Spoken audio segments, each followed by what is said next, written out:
بسم اللہ الرحمن الرحیم۔ السلام علیکم پیارے بچوں، آج ہم واحد جمع کریں گے۔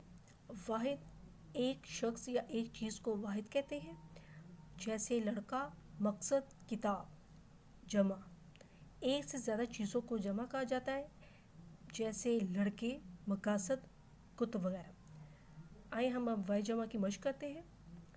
ادب، آداب، اثر، اثرات، آثار، اسم، اسماء، علم، علام، امیر، امراء، امر، امور، استاد، اساتذہ، ادیب، ادبا، آیت، آیات، آلہ، آلات، آفت، آفات، اشارہ، اشارات، احسان، احسانات، اصلاح، اصلاحات، احساس، احساسات، برکت، برکات، باب، ابواب، بخار، بخارات۔